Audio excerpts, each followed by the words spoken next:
Welcome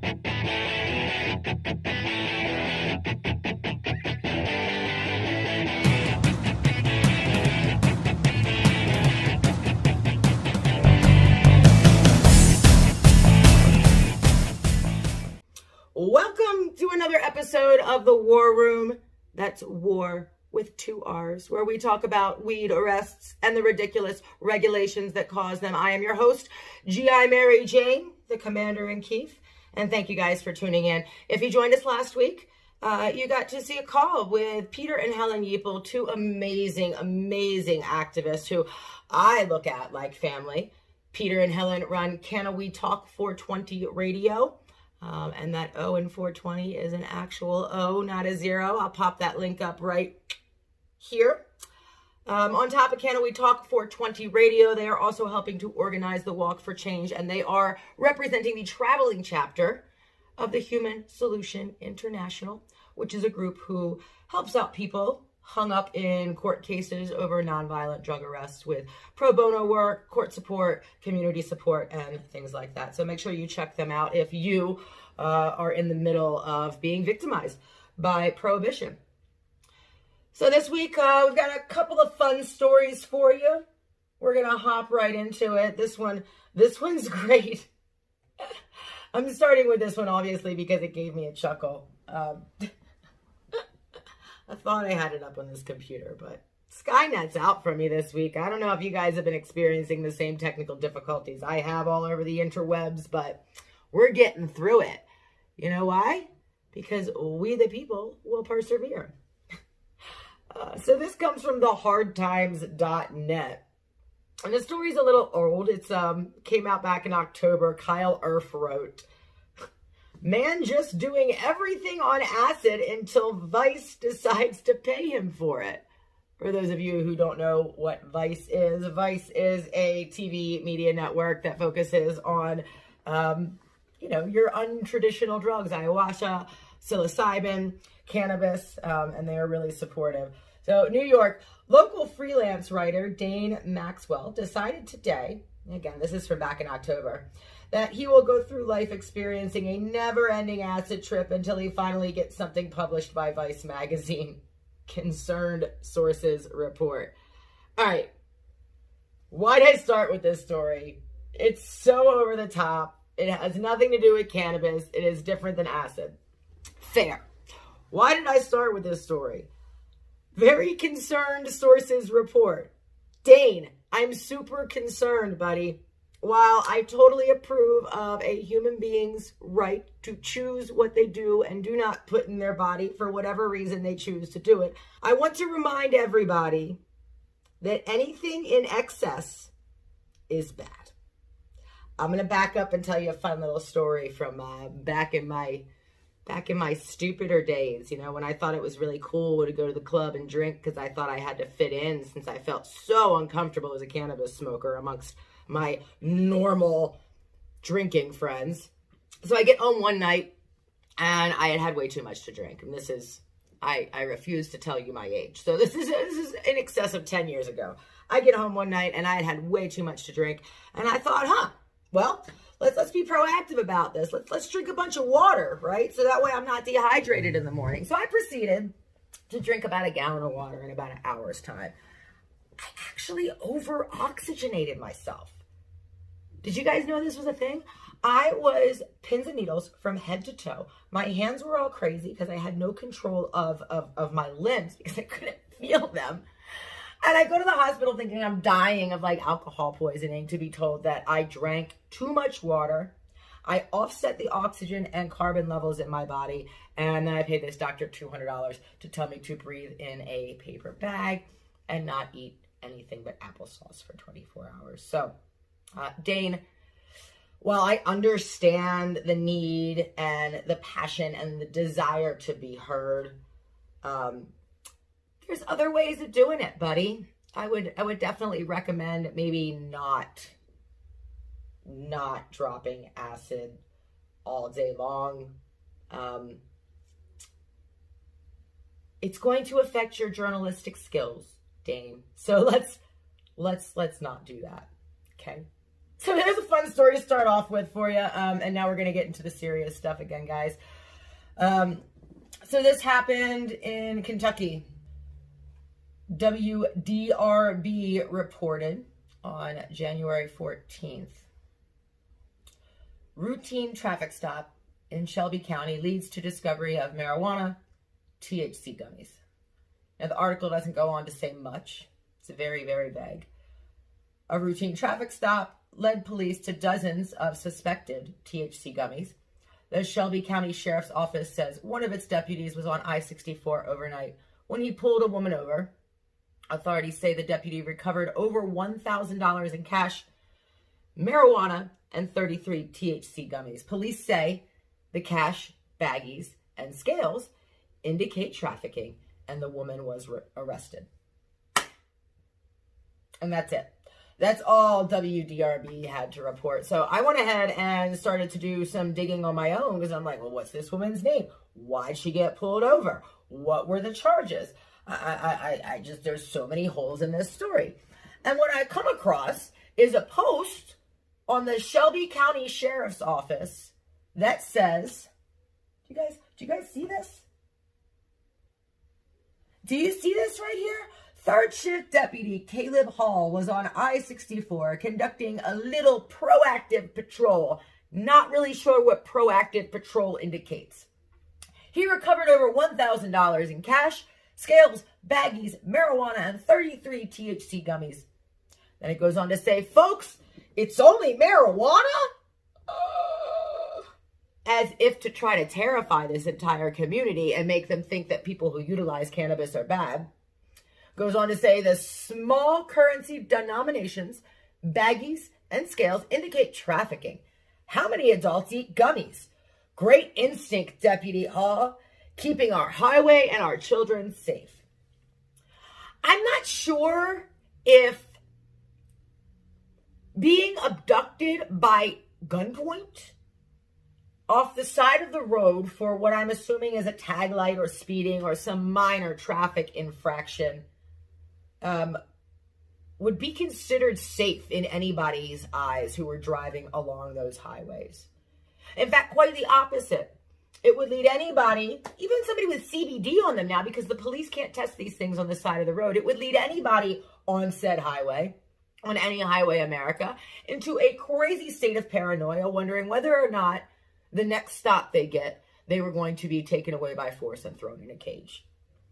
Obviously, Platoon 420 was right on top of this. Publishing, Sheriff's Office brags about armed robbery and human abduction. On Monday, the Shelby County Sheriff's Office made a post on Facebook following the abduction of a nonviolent citizen, bragging about the money and property apprehended from the individual. And you guys, essentially, that's what this is. It was an armed robbery. This woman will not get her possessions back. She will not get her money back. And she may even end up doing a decent stint in court. This is completely unacceptable. And then for the Shelby County Sheriff's Department to turn around and poke fun at this individual, to serve and protect? Are you kidding me right now? Unacceptable. Absolutely unacceptable. Again, we're unclear as to why the woman got pulled over. No name. No more identifying information than that. But we will stay on top of the case. If you have any information about this case, please don't hesitate to make a report. Visit platoon420.com. There's contact information there, as well as a form for you to submit reports of nonviolent drug arrests in your town, because the media simply does not report them all. I'm going to go ahead and guess maybe 2% of these nonviolent drug arrests ever get reported in the media. And that's a shame. People need to know how many of us are being put away. That being said, I'm going to move on to the next story, and this one was originally published on WAAY 31. They reported a month-long drug investigation led to the arrest of 50 suspects on Tuesday. 50 suspects. Investigator with the Franklin County Sheriff's Office and Russellville Police Department assigned to the ALEA region drug E blah, blah, blah, blah, blah, blah, blah, blah. The investigation was conducted for approximately 1 year and is still ongoing. So they've been stalking these peaceful people for over a year. 50 plus of them. Are you guys paying attention to the violent crimes going on in Franklin County, Alabama? Is that, I mean, you're employing all of these resources, all of this time and all of this effort into finding cannabis users over a 1 year period of stalking and following them while likely walking past a rapist and murderer on the street. This is insane. I do have to before I read you the Platoon 420 article, let's pop this one mugshot up. Hold on. And before I do, I wanted to take you back to last week where we were talking about how they can take our bodies, they can take our jobs, they can take our money, but they cannot take our spirit. Only you are in charge of the smile on your face and the peace in your heart. So even under awful circumstances, once the negative emotions pass, you have the power and the control to stay smiling. And we as activists all need to remember to do that, just like this guy right here did. I mean, I don't know if he's just the most sarcastic, happiest individual in the world, or maybe there were some mushrooms involved. I mean, I'm not going to assume, but bravo to you, sir, for keeping a smile on your face and making the best out of an awful, awful situation. I recommend that all of you do what you can to keep on that high frequency. These people are not going to lose their physical lives. Although some victims of prohibition, countless victims of prohibition have in the past. But my guess is these people will probably be sent home, just considering the amount of arrests. I highly doubt that the prison system in the local county there in Franklin is able to house them all. They'll probably be asked to come back and face their charges. And again, these charges ranged anywhere from violation of probation all the way to possession of cannabis and every victimless crime you could think of in between. I use the word crime very loosely. The article goes on to list the names and charges of all of the people charged. And I do want to point out that a lot of these people got child endangerment charges. Now that sounds pretty bad, right? News for you in case you did not know.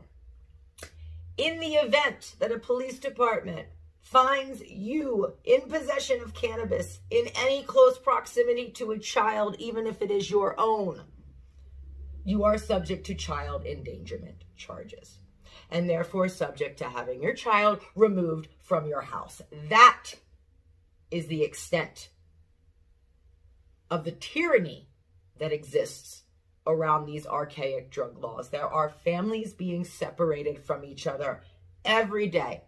Little boys and little girls who are told that their mommies and daddies are dangerous simply because they choose to use organic plant material instead of pills for certain things. Just because they choose nature over synthetics. Definition of a witch hunt? I don't know. However, I would hope that moving forward into this decade, the millennial generation, who is very vocal about the fact that all these laws are ridiculous, will come forward and make a change. What I've also noticed is you've got some sleepers out there. You know, some people from the older generation, 60, 70 years old, they've never spoken out against these laws because, you know, they don't want to lose their freedoms. They had to raise our mothers and they had to raise our fathers and they had to make sure they stayed out of jail. There wasn't the internet back then. They couldn't spread all this information freely and tell the truth. So I'm calling on all of you sleepers, all of you seniors, silvers, to come on out and speak up. You've been through it a lot harder than we have, and your stories matter. Unfortunately, there are some of you that are in prison right now on 20-year sentences just because you were smoking a joint behind the gas station one day. And life sentences for some people for cannabis. And in the case of some people, they're still there. And the state that they're arrested in might have legal access now, but yet they still have to sit there with no freedoms, 3 hots and a cot, and very limited connectivity to the outside world. So we're thinking about all those victims of prohibition. We're going to keep reporting the arrests as much as we can. Again, visit platoon420.com if there's something going on in your community that you think the national cannabis community needs to know about. We will do what we can to get that information out there. So that's the news for this week, guys. Thanks for tuning in. Up next, Activist of the Week.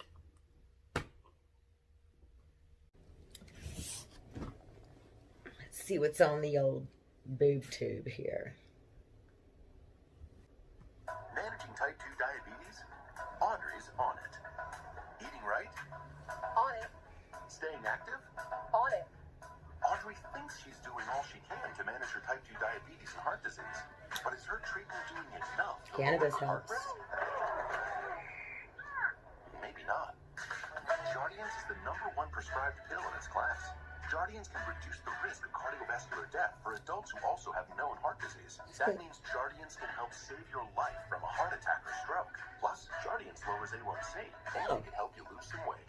Jardiance can cause serious side effects, including dehydration, genital yeast or urinary tract infections, and sudden kidney problems. Ketoacidosis is a serious side effect that may be fatal. A rare but life-threatening bacterial infection in the skin of the perineum could occur. Stop taking Jardiance and call your doctor right away if you have symptoms of this bacterial infection, ketoacidosis, or an allergic reaction.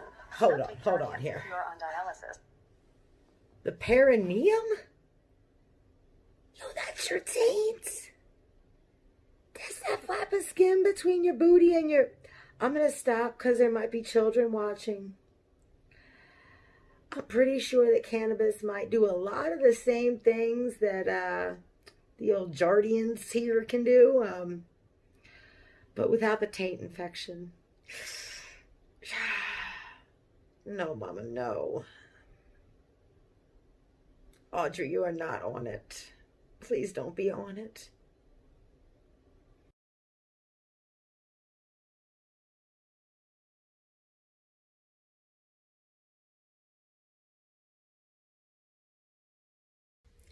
So welcome back from that oh-so-fun little break. It is now time for the Activist Spotlight of the Week, where we take a moment to put a focus on one of the nation's, if not the world's, most actionable activists out there.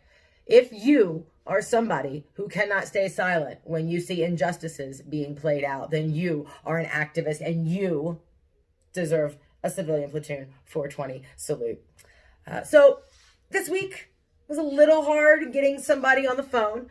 It is January, so General Sessions is opening in most states. That means a lot of activists are busy, whether it be organizing lobbying events, writing bills, communicating with representatives. It is that time of year where all hands are on deck, so a lot of people are busy.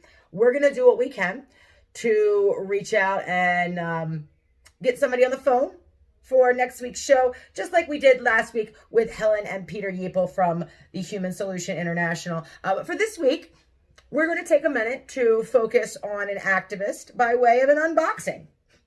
So, as you know, after our talk with Peter and Helen last week, I am one of many people involved in trying to help organize the efforts for the Walk for Change, which is a grassroots movement that sees to send us across the country to spread the message that prohibition is a crime and we will not accept it any longer. A few months ago, we got to talking about fundraising efforts. We started talking about rallies and auctions because there are so many artists in the cannabis community. And what better way to spotlight their art and their talent than offering these raffles and these silent auctions in order for you to be able to get your hands on some awesome artwork. So this week we are going to do an unboxing. After we started discussing the fundraising efforts, I reached out to an activist from my home state in Maryland who I've always looked up to, Miss Linda Biggs, the Cannabis QueenRX. And I asked Linda's an artist, an amazing artist. She focuses on fairies Her work is phenomenal. Back in 2017, 2018, we threw the Maryland State Cannafest, and a group of activists presented me with an original Linda Biggs that I display oh so proudly on my head, or on my wall above my head right here, that I will always treasure. So I reached out to Linda to see if we could get some of her swag, and she happily obliged. Now, I got this package all the way back in November. The holidays came up. I had to start scheduling this pre-production, all this good stuff. But Linda came right to the call, along with some other artists who we'll talk about on down the road. But I wanted to share with you this oh, and here's what's really cool. That's no joke, guys. That's for real on there. Did not put it there on accident. Pretty awesome. So, well, before I open this, though, Linda was very kind and sent us some artwork that we are going to be raffling off in the coming weeks at walk4change.us in order to help fund the efforts for the whole Walk for Change. But I want to tell you guys a little bit about Linda, since she can't be here to talk about herself by herself. And this comes, I'm going to read this directly from Leafly.com. And for those of you who don't know who Leafly is one of the #1 apps out there for connecting cannabis patients and users with the cannabis industry. And my girl Linda is monumental enough to have a write-up here. And once again, nothing less than an inspiration. So, who is Linda Biggs? Since she was a little girl, international fantasy artist Linda Biggs, aka Cannabis QueenRX, had a gifted way of seeing the world. Linda's work tells her dramatic story. It's a new chapter, blossoming from the rainbow magic she once created. Her past is now a surreal tale, her own fairy tale. This new work is sobering, soothing, harsh yet beautiful, like stones in a river, tumbling over and over. Life sometimes wears you to a smooth and beautiful patina. This new portfolio reveals loss, love, and a renewed spirit. Linda Biggs' new art offers us a new strength and a new reality. It goes on. You guys can check out Leafly if you want to read more. But how powerful. And I think we can all absolutely relate with those words in the cannabis community. We have been through so much discrimination, at least my entire lifetime. You've got parents being taken from kids. You've got people being thrown in cages. You've got family members that want to denounce you from the family simply because they find out you're a cannabis user. We've been through it, and we're still here. And that is amazing to me. And what a testament to how amazing this community is and how much we will persevere. So Linda was kind enough, like I said, to send us, and we're gonna open up and see what we got here. So again, Linda is an amazing artist, and she was kind enough to send, gosh, I hate to open this, but I don't know what other way to show you guys. And I can't not show you, because Linda's art is amazing and so inspirational. And if you get inspiration from art, and a lot of the community does, then you'll love this. So Linda was kind enough to send a notebook with her own original artwork. And it's a drawing notebook. So if you are the winner of the upcoming raffle, that's something you can take home. She also sent, I love these so much. She also sent some greeting cards. One of them says Killer Queen. I love that. And the other one, Linda, I feel this one in my soul, girl. I so feel this one in my soul. This one says Neanderthal, and it's got this awesome little fairy lifting her weights, staying lit and fit, and I couldn't be more excited. I'm not going to keep this. The urge is strong, but I will fight it. And then she also included some awesome stuff. You get a sticker. Who doesn't love stickers? Especially me. Y'all see my laptop every week. You get a box of rolling papers, or a sheath of rolling papers. I don't know what you call But they're called fairy wing rolling papers, and these are great. I started picking these up a few years ago, back in the DC pop-up days, back when the cannabis community was just starting to emerge from the haze of prohibition. And the last thing Linda sent is a tray, a little weed tray with, again, her own original artwork on there. These fairies that she draws. I mean, you can just see into their souls. Art's a powerful thing. When an artist puts something on paper, it's on purpose. And I believe that it manifests simply by being put onto paper. So it's more powerful than people think. We should give more credit to our artists. Fun story. The activism revolution, if you will, the activism movement, at least around prohibition, actually originated in the jazz clubs back in the 1930s because the musicians were tired of it. We all know cannabis is a critical part of the art community. It helps us to relax, open up, be more creative, let our souls flow more freely through whatever our artistic medium is.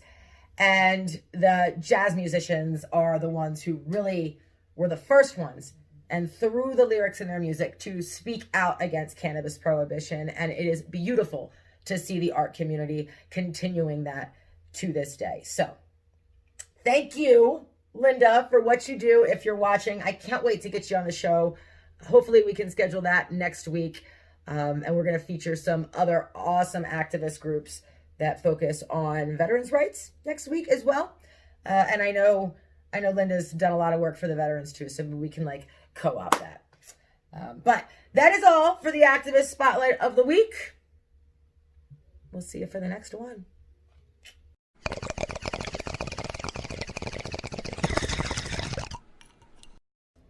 Here we are again.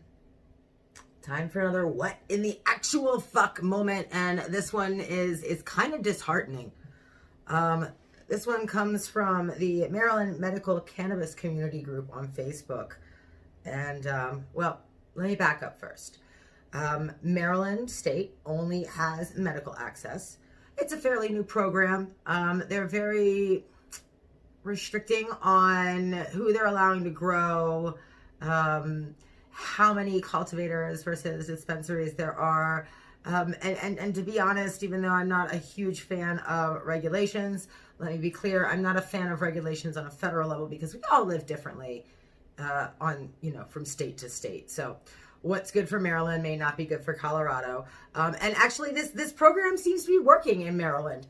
Being born and raised in Baltimore and watching this whole program unfold, having lobbied on the state level for bills to be passed, having visited different cultivators in Maryland and working very closely with the dispensaries, I've got to say that they really, really are doing a great job. So there is in downtown Baltimore, right in the harbor and in the beautiful heart of tourist area Baltimore City, is a dispensary called Culta. Now, I really like these guys. They had two strains that I was absolutely in love with while I was there, Cookies and Cream and Cookies and Dream. Which is a little backwards because the Cookies and Dream was the sativa and the Cookies and Cream was the indica, which I thought was kind of backwards. Side, what in the actual fuck moment.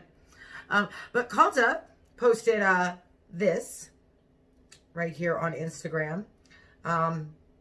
It looks like they were doing a little sale, and as you can see, the line is around the corner, which I've got to be honest with you, in Baltimore City, it's not unlikely to find a line around the corner for a simple McDonald's, just because there's so many people living there and it's such a small city.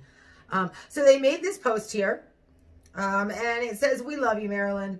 We're beyond humbled by everyone that showed up to support Culta and Cookies Enterprises. The team from Culta and Cookies couldn't have been more excited. Thank you, thank you, thank you." Pretty awesome, right? So what is Cookies is a brand. At first, Maryland didn't have any access to edibles, and they're just starting to roll that out. So that is awesome for the Maryland medical community there. So Culta went ahead and teamed up with a company called Cookies so that they could release edibles, cookies. And the response was awesome, as you guys can see, line around the block. Well, I don't want to name names. But, you know, if it's on Facebook, it's public. So my morals in check here. This young lady, Robin Davidson. Robin, I'm sorry if I'm calling you out here, but I don't know you particularly. And just a little past the compassion moment here. And thank you for the inspiration, because what in the actual fuck, Robin? So Robin takes a screenshot of this picture where Calta is thanking all of its customers for being so supportive. And she writes, I can't make this shit up. She writes, real cute, y'all. Making every other patient trying to get their meds. And this is how you do it. I'm not the only one that thinks it's disgraceful. Who would pay $70 for some mediocre pot? Can't even call it cannabis.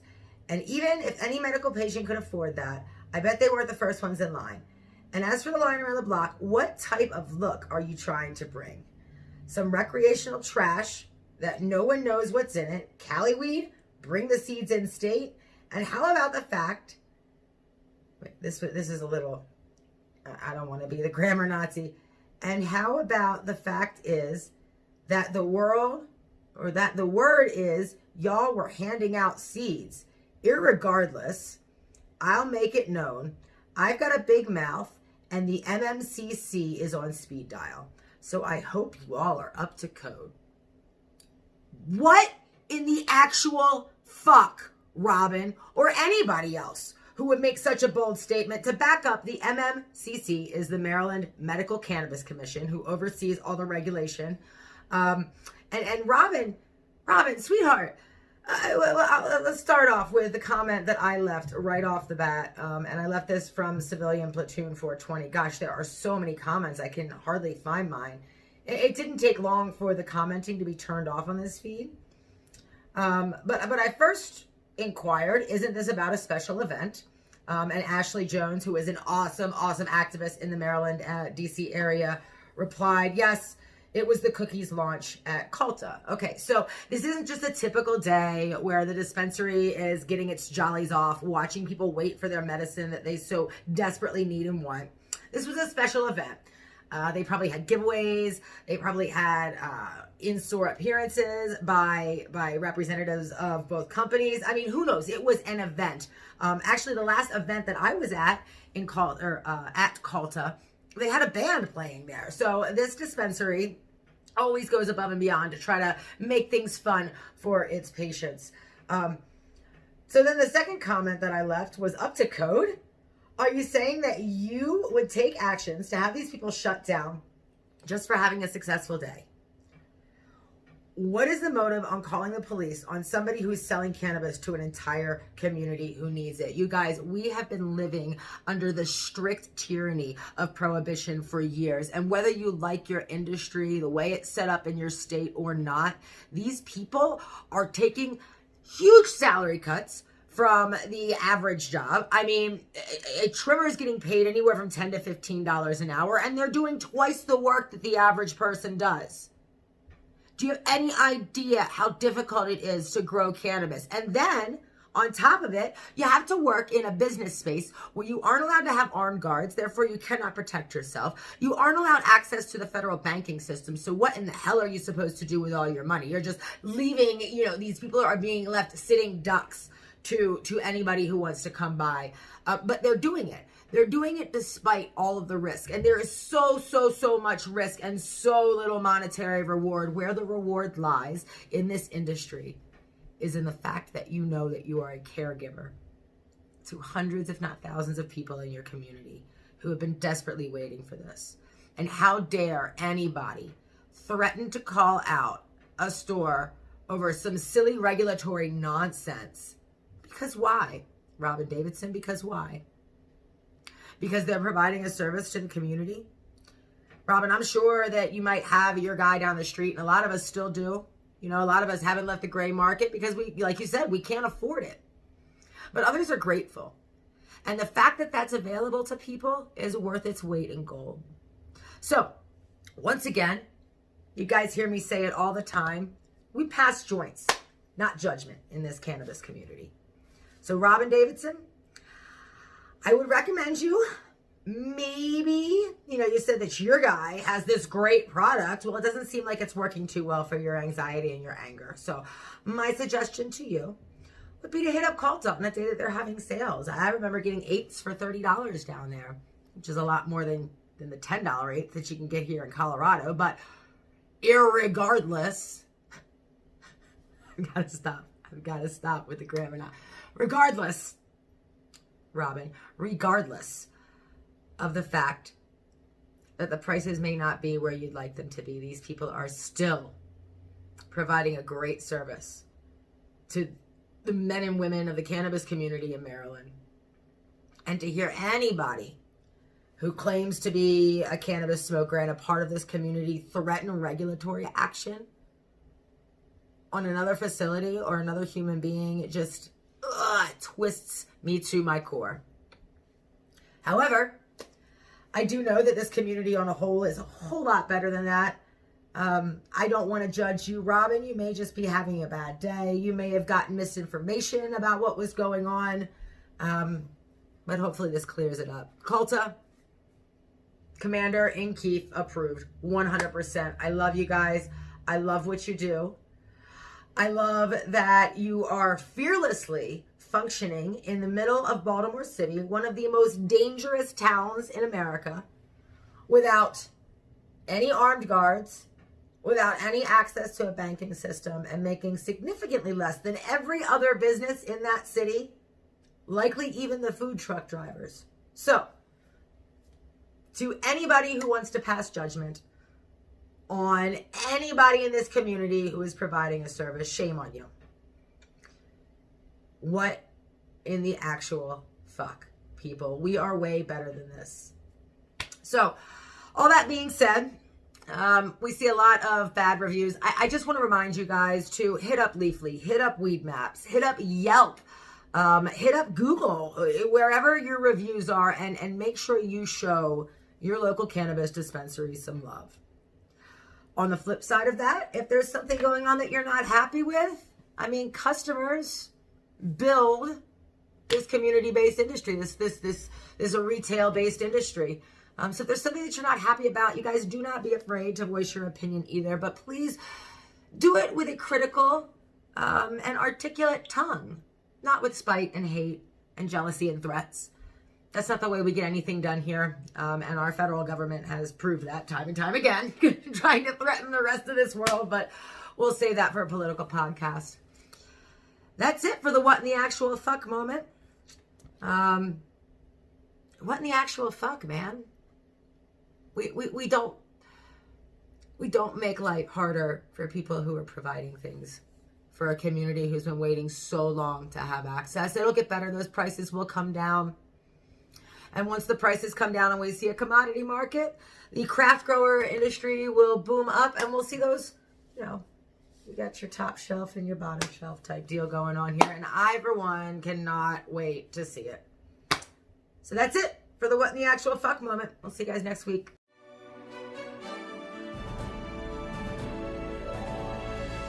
We, the people of the United States, in order to form a more perfect union, establish justice, ensure domestic tranquility, provide for the common defense, promote the general welfare, and secure the blessings of liberty to ourselves and our posterity. Weed! Free the weed! Free the weed! Free the weed! Gentleman named Trent Mall out of Missouri.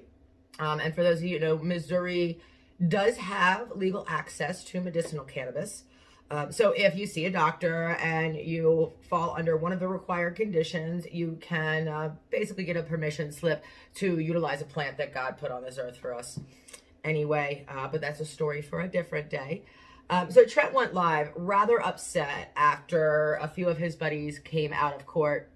I'm going to stop and let's see what Trent had to say. What's up, everybody? All right, so the beginning, it's boring. I'm in my thinking spot. We'll let some people get on here. I think I think I'm calm enough to do this now.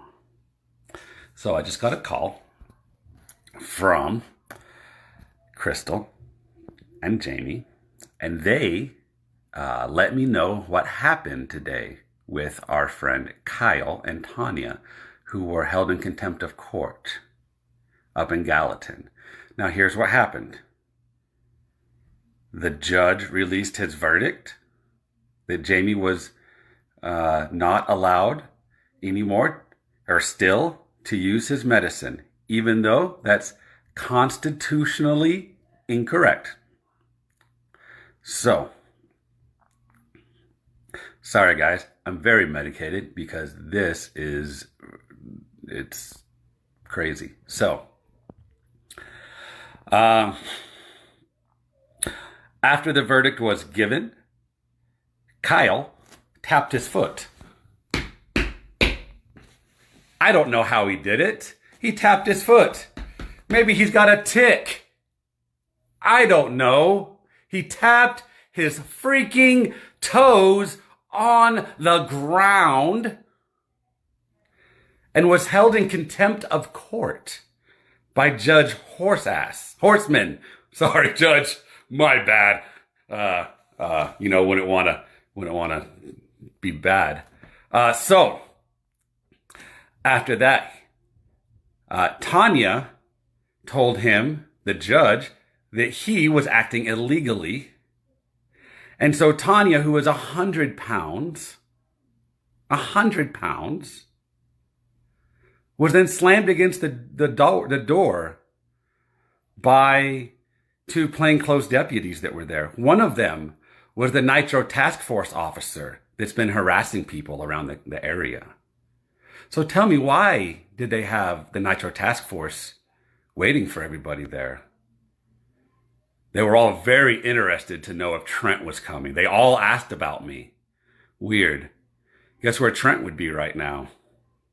So anyway, Kyle has a heart condition. Okay? They body slammed him onto the ground. Why? Why did they feel the need to body slam a man onto the ground that has a heart condition? Guess where Kyle is right now? He is in an ambulance going to the hospital under custody because he's been sentenced to 2 weeks.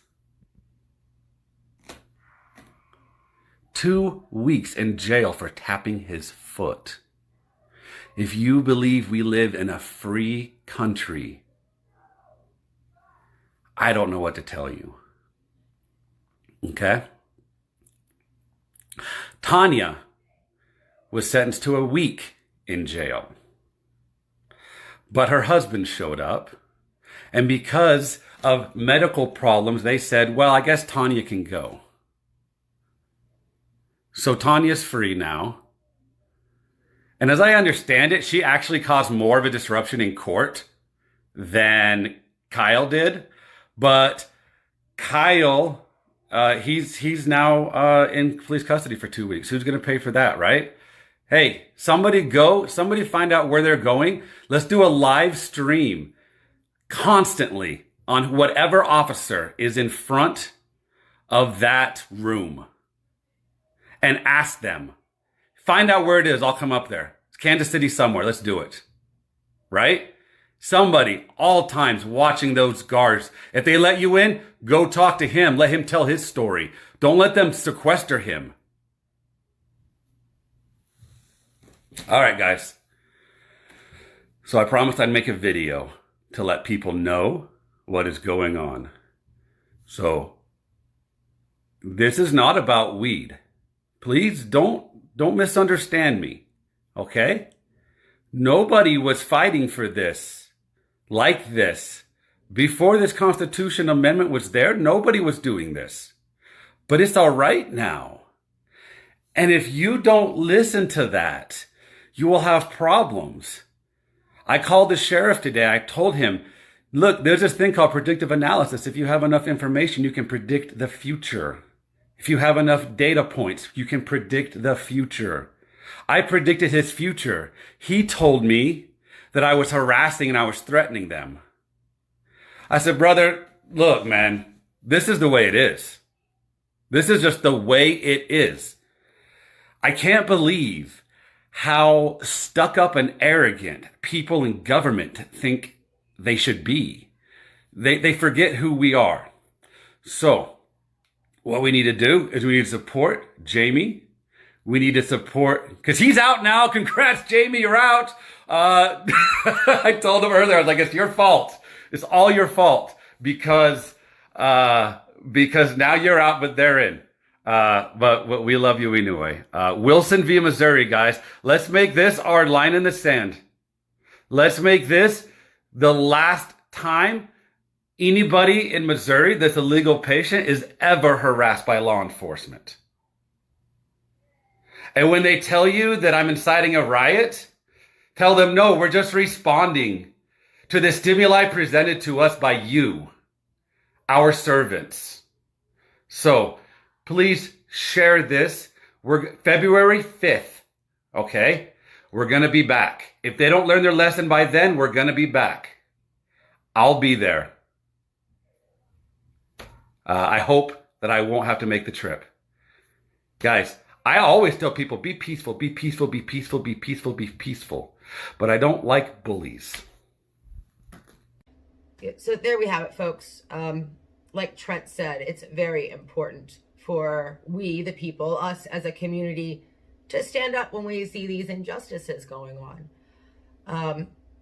Now, look, there is such thing as actionable activism. And then there's what we call irrational activism. And I want to remind everybody to be tactful when they plan their organizations to speak up.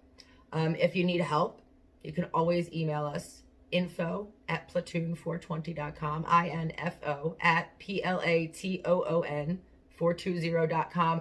Look, guys, we don't have much resources yet, but they're building. But the resources we do have is connectivity with the global cannabis community. So if there's something going on and you need help connecting with an actionable group that may be able to help you in your situation, please, please do not be afraid to reach out.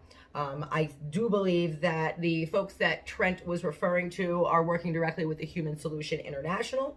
Now that group creates or provides pro bono work for people who are hung up in cannabis cases and other victimless crimes. So if you need information on how to get a hold of them, all that's on the website, platoon420.com. Trent, Tanya, Kyle, everybody who's going through that, I am so sorry. And I want to say that not just on behalf of the cannabis community, but on behalf of the entire country. I cannot believe that in 2020, we are idly sitting by watching people be caged over what they decide to put in their body. It's simply unacceptable.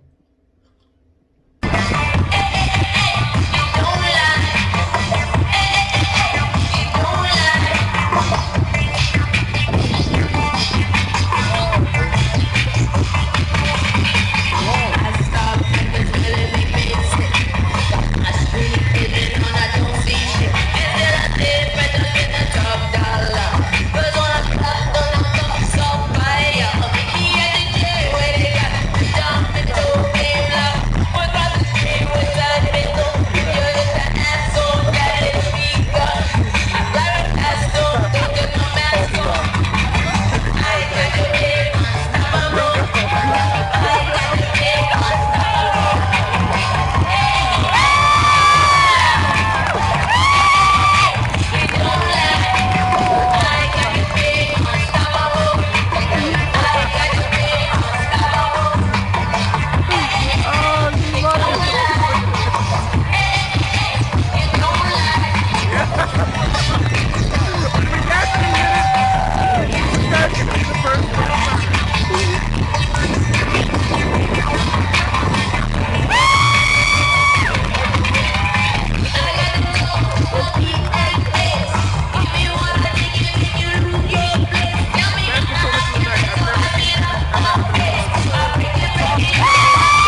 anything to say, if you have any input, info at platoon420.com. That's INFO at PLATOON420.com. Or you can just visit platoon420.com. All the contact information is there, including my direct contact information. If you scroll down to the bottom of the page where it says regime, you will see the team, myself, the commander-in-chief, and the 4-ounce generals, and you'll figure out what we're all about and how to get in contact with us. And again, I want to thank you guys so much for tuning in. This was fun. This was fun, and also the most challenging thing I think that I've done in my activism career so far. And you know, I've helped organize lobbying events. So again, I want to thank everybody who's sponsored. There's a lot of great ways to get involved. I don't want to be that guy. We were just talking about resources. So I don't want to sit here and ask you for a subscription or a membership, or just ask you to start throwing ones out like, you know, we're at the club or something. So I'm trying to explore a lot of fun ways to help get you involved. So make sure you visit Platoon 420. There is rally swag. You guys can get leggings, you can get tote bags, you can get t-shirts. There's even onesies for the little ones that say Cannabis Saved my dad's life or my mom's life, respectively.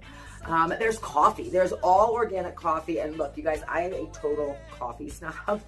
My 4-ounce general from Cloverleaf Farms actually got the coffee. She's a bigger coffee snob than me, Marie. You are a way bigger coffee snob than I.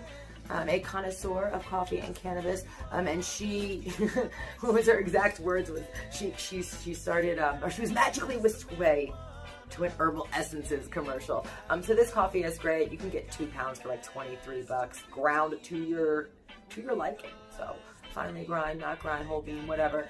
I'm going to not turn this into an infomercial, but please head on over to Platoon 420. Let's keep this going. Everybody out there in the activist community, we work tirelessly. I'm going to be real transparent about all of my operating costs and all of my monthly fundraisers. So if you're curious as to where your donations are going and where they're being spent, it's all right there for you at Platoon 420. One more hit for freedom.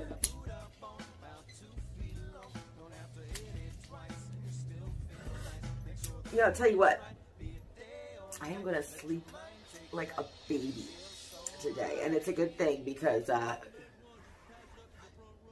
having a tooth pulled tomorrow. 2 teeth pulled, actually. So I just want to say thank God for RSO. Thank you, cannabis. Thank you, cannabis community. Again, thank you, Pete and Helen Yeeple. I cannot wait to see you guys again out there on the road. You saw a video earlier with Adam Kokesh announcing the formation of stoners for Kokesh. This weekend was the first weekend of libertarian conventions. I'm not going to get political with you guys, but if you want to know, head on over to stoners, the number 4, Kokesh. That's KOKESH.com. Stoners4Kokesh.com. Fun story, and then I won't tell you anything else about this presidential candidate, but he is not afraid to admit he inhaled, or that he does inhale. And in fact, I was inhaling with him and the Yeeples not too long ago. So definitely go check out that platform. I'm going to get on out of here, guys. I'm going to remind you one more time before heading out, pass joints, not judgment, because after all, in this community, we're all each other's God.